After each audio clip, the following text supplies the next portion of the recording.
நான் பண்ண தப்புக்கு எத்தனை தடவை மன்னிப்பு கேட்டாலும் அது பத்தாது. ஆனா வேற வழி இல்லாம தான் இப்படி பண்ணேன். இந்தோ நான் கையெழுத்து போட்டேங்கிறதுக்காக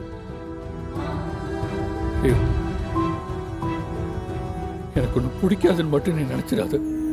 எனக்கு உன்னை ரொம்ப ரொம்ப பிடிக்கும்.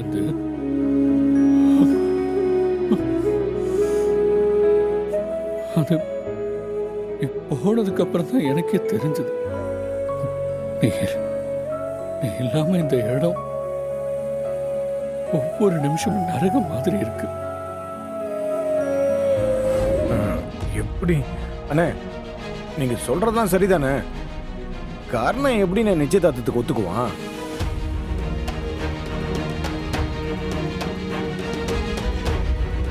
சொல்லுவான். அவனை நான் சொல்ல வைக்கிறேன். எப்படியாவது இந்த நிச்சயதார்த்தத்தை பண்ணி தான் ஆகணும். ஏன்னா அவங்க 2 பேரும் தானாக பிரியலை, நாம தான் பிரிச்சிருக்கோம்.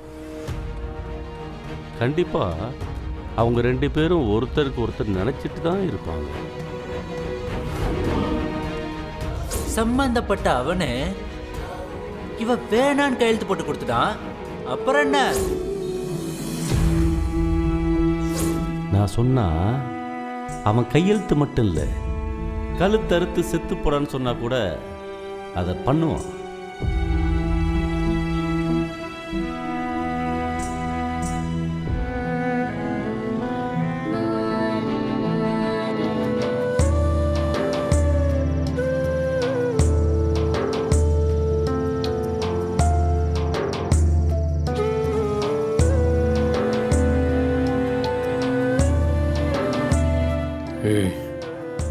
இதோ என்னை விட்டு போயிடாதே.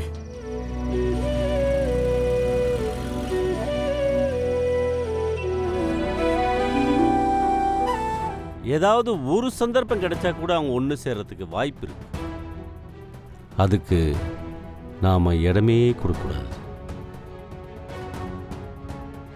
அதனால தான் நாளைக்கே நிச்சயதார்த்தத்தை ஏற்பாடு பண்ணியிருக்கேன். ஆமாண்ணே நீங்க சொல்றது சரிதான். அவங்க 2 பேரும் மழையில கட்டி பிடிச்சிக்கிட்டு இருந்தாங்கல்ல, அவங்க 2 பேரும் எப்படி நெருக்கமாயிட்டாங்கன்னு நல்லாவே தெரியுது. ஆமாண்ணே சீக்கிரமா என்கேஜ்மெண்ட்டை முடிச்சிடணும், இல்லைன்னா நமக்கு தானே ஆபத்து.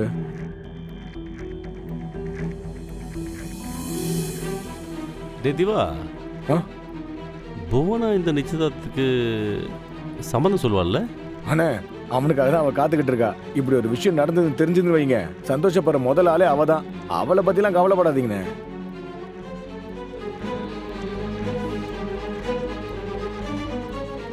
சரி, அப்ப நாளைக்கே 2 பேருக்கும் நிச்சயதார்த்தம் முடிச்சு வைப்போம். மகர கட்டிக்கு இதெல்லாம் பண்றதே அதிகம். அப்படியா? பேசாம நீயே பண்ணிக்க, பெயிண்ட் அடிச்சுக்க. போ.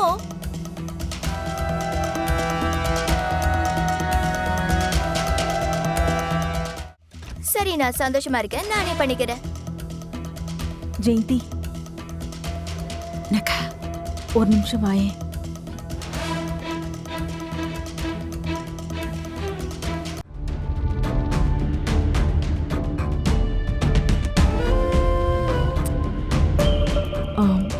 இந்துவுக்கு ஃபோன் பண்ணி இங்க நடக்கிறத சொல்லலாம்ல?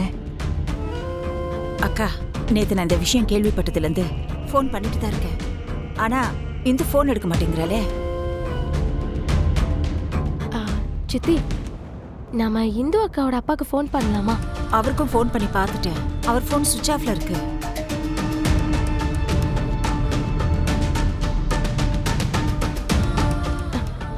இப்ப என்னதான் பண்றது? எப்படியாவது இந்து அக்காக்கு இங்க நடக்கிறத தெரியப்படுத்தணும்.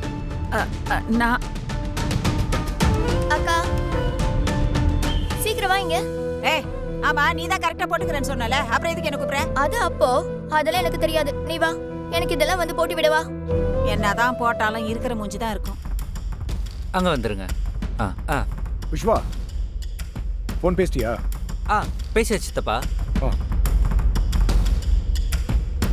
டே திவா, அண்ணே. ஏற்பாடுலாம் ரெடி ஆயிடுச்சுல? எந்த பிரச்சனையும் இல்லையே? ரெடி பண்ணிட்டேண்ணே. அண்ணே, ஆனால் இப்போ வரைக்கும் கர்ணாவுக்கு இந்த விஷயத்தை பற்றி எதுவும் தெரியாதுண்ணே. அவனை எப்படி இதுக்கு சம்மதிக்க வைக்கிறதுன்னு எனக்கு தெரியும். கர்ணா கார் ஷெட்டில் தானே இருக்கான்? ஆமாண்ணே. சரி, வா போய் பார்த்துட்டு வா. சரிண்ணே. அண்ணே,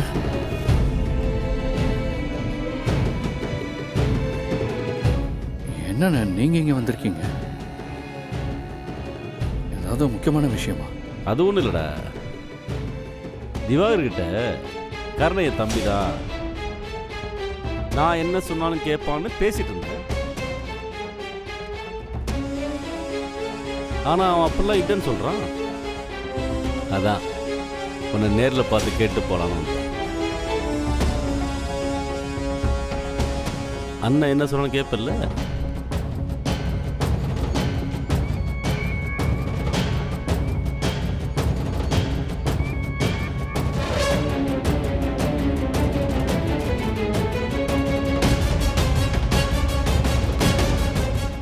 என்னடா அப்படி யோசிக்கிற?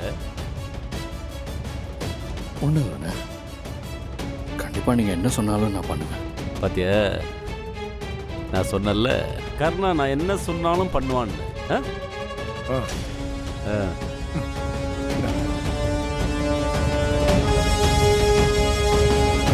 அண்ணா, நீங்கள் என்ன சொன்னாலும் நான் பண்ணுவேன். ஆனால் இது எப்படிண்ணே?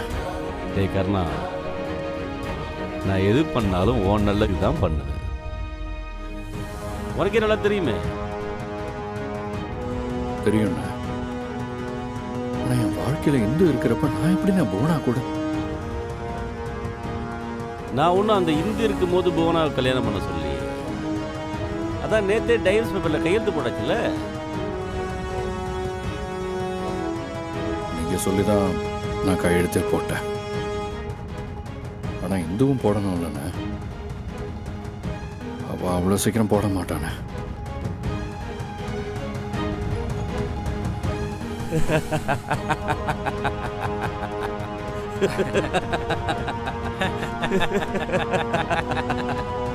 ஓ,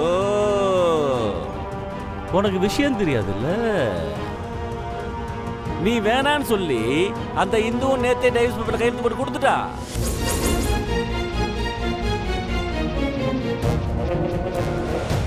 அவ கையெழுத்து போட்டு கொடுத்த பத்திரம்.